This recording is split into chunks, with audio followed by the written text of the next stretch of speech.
Hello, everybody, and welcome back to the channel. Today, I'm gonna share you the fifth round of the game, of the tournament, not the fifth round of the game. So let's begin.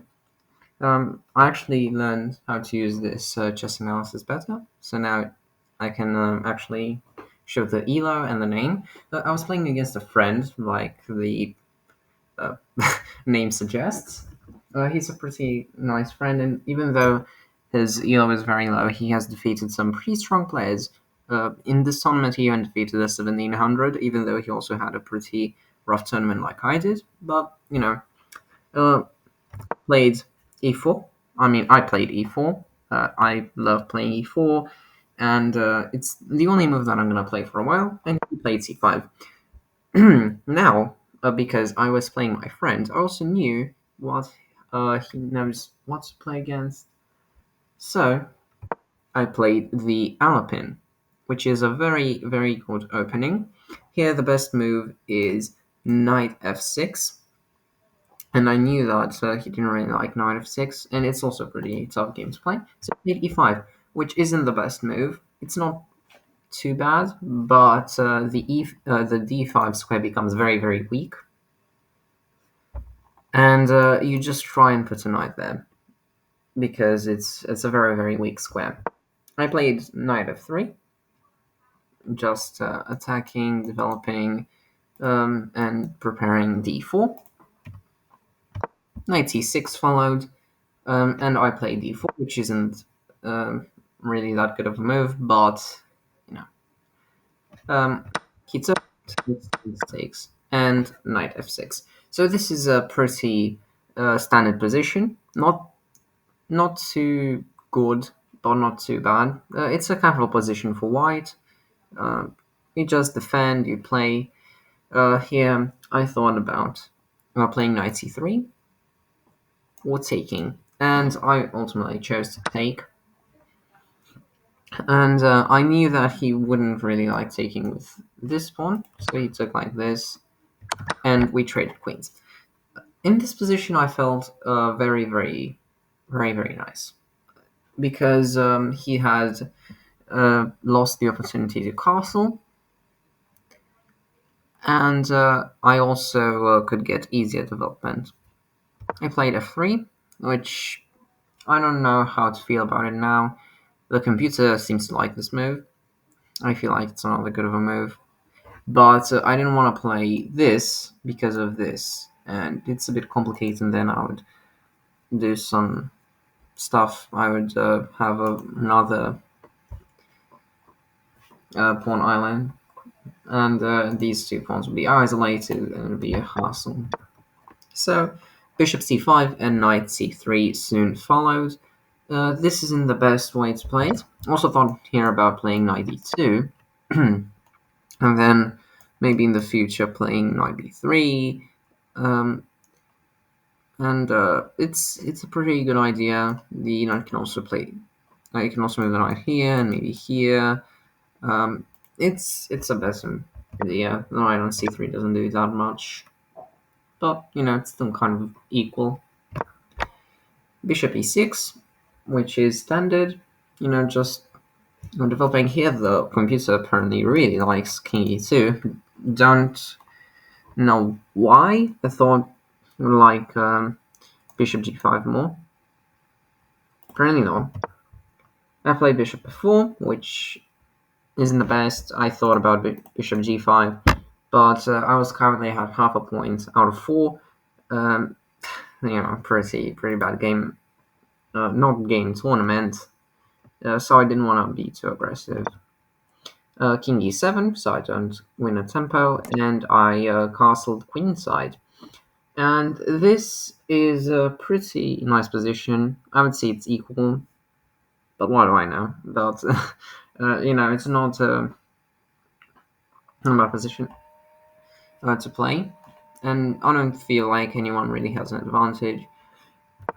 Rook from a to d8, taking control of the open file, and also threatening to take my rook and maybe move my king. And I don't like that, so I played bishop e2, which is not the best move, and I said, okay, if he's gonna take, I'm gonna take with my rook. I'm still gonna maintain my rook on an open file, so I'm fine with that.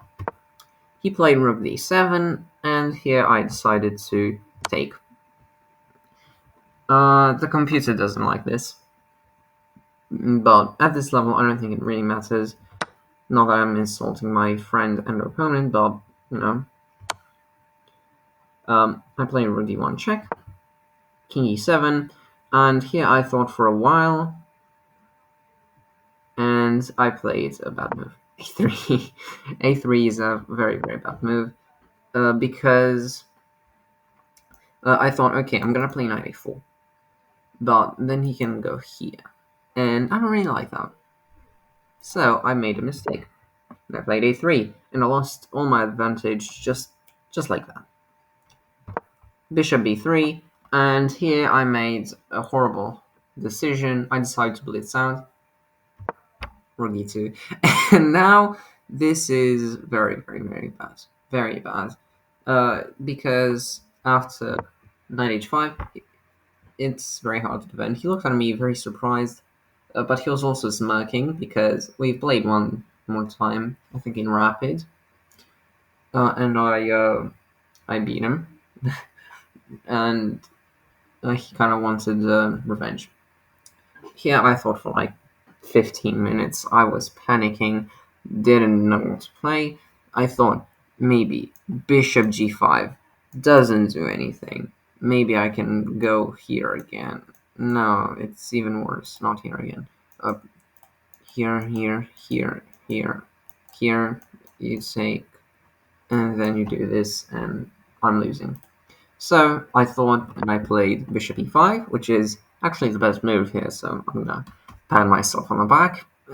And he played bishop e3, which was his plan all along, and I played g4, which was my plan. That's what I calculated.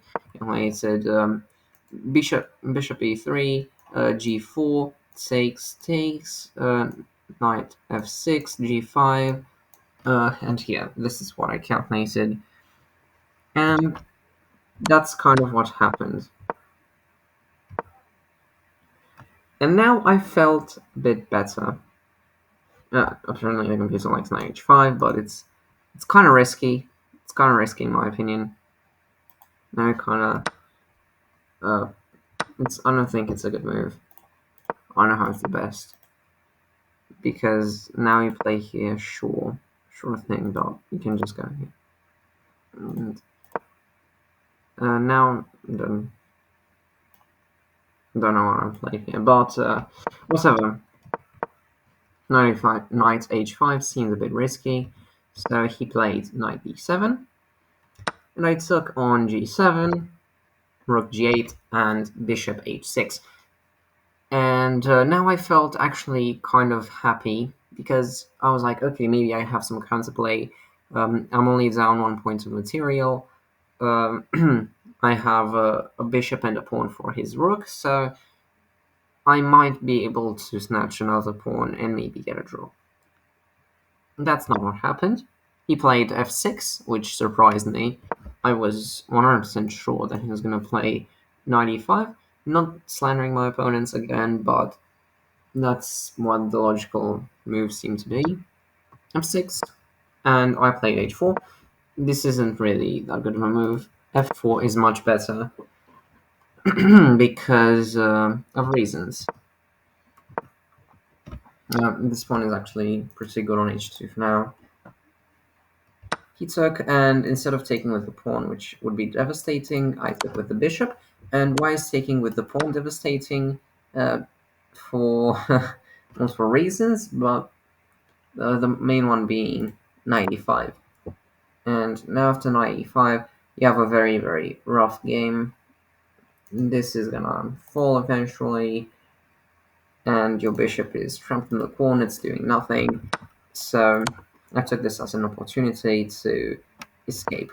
He played king d6, and I was like, mate, maybe you actually can fight back. And yes, you can. You actually have a pretty nice advantage here. f4, anchoring my bishop in, and also advancing with my pawns. Want to play e5 next, and then put my knight on e4. He played rook h8, which is a very basic move. I was also a bit shocked. I was expecting here b5. And I don't really know what I would played against b5, but I was kind of happy. It's not a bad move. Um, he played, I played e5, and then this move shocked me, king e6. And as you can see from the eval bar, this is bad. This is very bad. I don't think I need to explain why. And I was very, very, very, very happy here. I was actually filled with joy, and I was like, oh my, I'm winning. I'm winning now. I am the captain now. And after bishop g4, king f7, you win a knight. And you have two passed pawns. You are up a piece, basically. The rook is kind of useless. My king is better than his king. Yeah, sure, he has a queenside majority, but two passed pawns in an endgame are just insane. He played h6, bishop f6, and rook f8. And here I was so happy, blood was rushing through my head, but I thought, okay, I'm not going to screw this up, so I'm going to play it slowly. Knight e4, protecting the bishop and threatening to advance my pawns. He played king g8, which is a reasonable move, but also because he maybe was scared of mate, and yeah, it's a pretty tough position, so I understand. And I advanced my pawn, e6, and here he sacked the bishop. He had nothing else to do really because this pawn was gonna queen, so he could also just wait and play something else. That's not a good idea. I know that, for example, and then play like this, but it's kind of the same result because after bishop e5, you're screwed.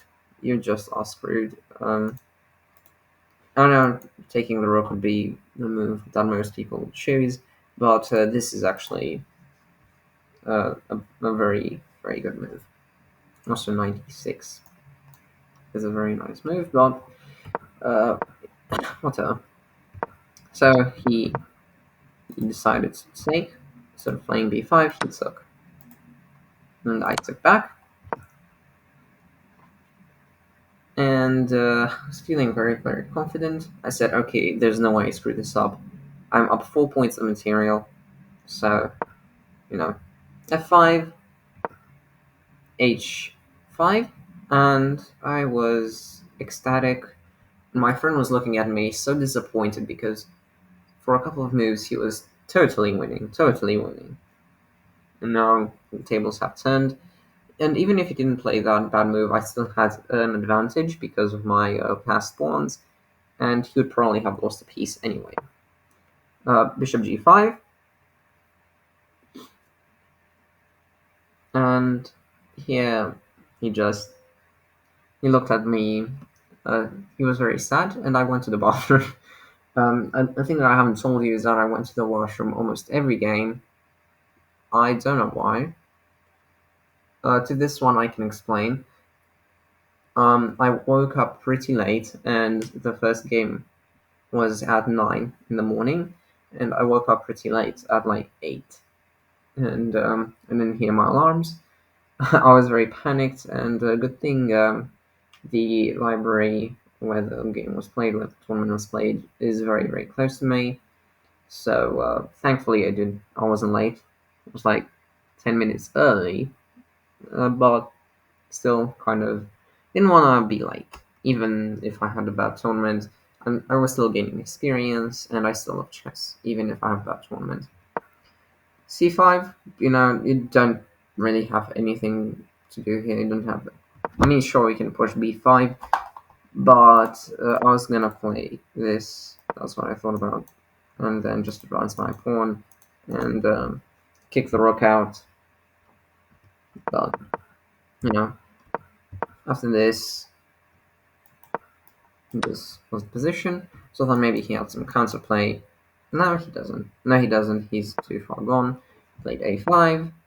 I pushed b5, f7, and here I thought for a minute, okay, I'm not gonna throw this game away. So I'm not gonna ignore this. I mean, you can, or even better, you can just play a4. But I took. The engine doesn't really like that, but doesn't matter.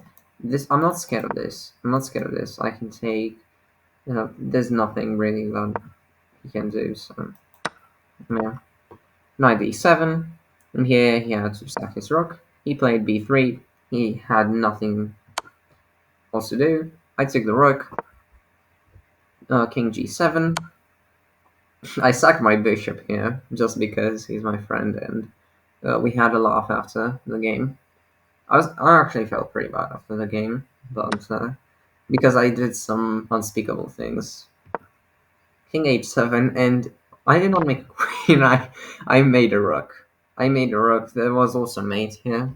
I did not do that. Played king g6. And checked. King b8, rook b8. There was mate so many times, but I didn't care about mate. We got to this position, and then he resigned.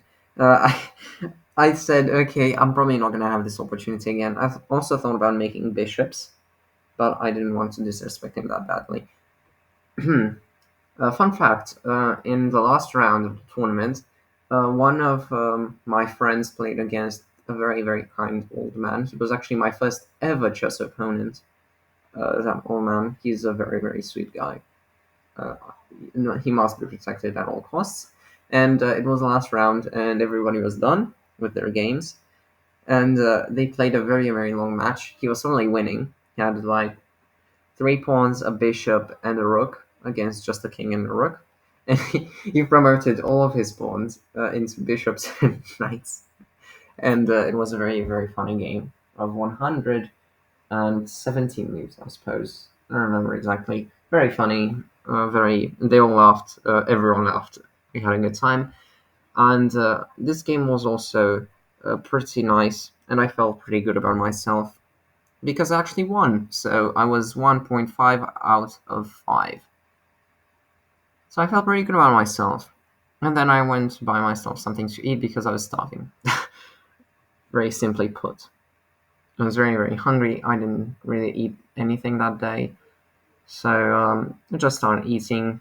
I also bought a snack and I ate in this game. I don't think that really matters, but oh well. Yeah, I just want to thank you for watching this. If you have watched to the end, I'm gonna continue announcing. I have a very important tournament in February on the 25th. I'm not sure yet, but it's a very important tournament. The first prize, the first place is 3,000 American dollars, which is insane. But there's also 150, no, 100, 162 players so far that have signed up, which is crazy. So, stay tuned. I'm going to be very excited, and I am very excited, and I hope you are too. Have a good day. Goodbye.